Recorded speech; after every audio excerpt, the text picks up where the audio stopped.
so long. Yes. Why can't you allow us and go there and discuss? I'm not the organizer of the meeting. The organizer of the meeting is your friend Jack Sabit. Okumashana Abahagizi ba FDC n'abebembezi ni kwija bwanyuma yabebembezi abarga Najjanankumbi obebembiremo Jack Sabit na Robert Centenary okweta orukiiko omwanya ogu obatesere abebembezi ba FDC kurwo mu rurembo rwa Mbarara n'ebicuuka ebyeherire. Why did you sell our party, Chairman? Yes. Why did you sell our party? You and your Sell your party? Yes, you just sold it. Yes, you sold our party.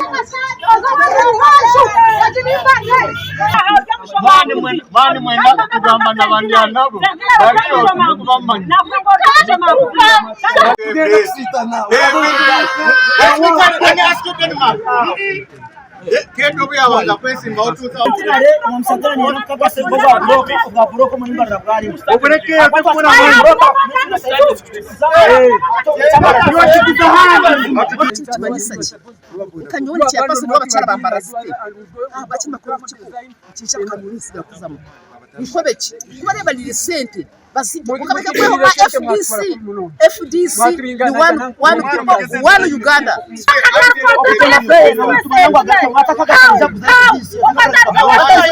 Abambara n'ebicuuka ebyeherire babebembiremo Stanley Katembeya chairman wa FDC aborere mu Mbarara owagira ngo aba bija nakajogo.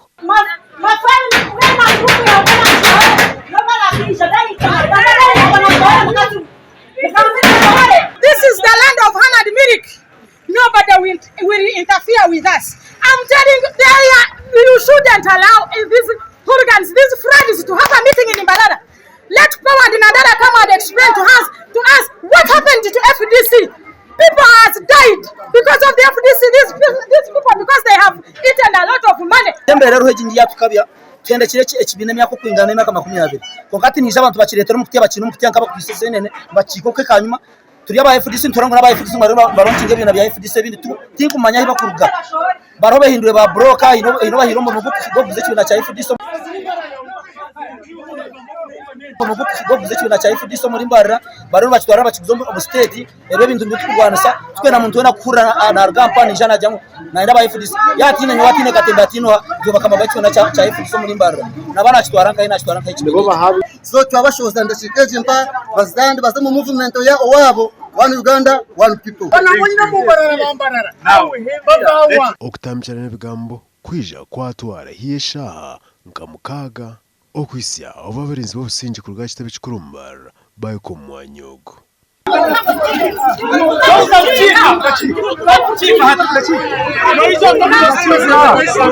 Bitro orukiiko rwarugenderire ki Manya twashobora shonga nakuzurondero kubazi oburatambe kibya kintu. We cannot defeat Museveni's regime when we are disjointed. We should reconcile, get back together and move forward. Abyahenderera abarinzi b'obusingi basharamo okubinga buri muntu wena owa FDC owabare omwanya ogu bagende betereze nkabe kibiina orukiiko nabo kwijagaruka mu kurukora beterereze. What a traitor is he! Abwa TV West ndisenyomo Gideon aho muri Mbarara.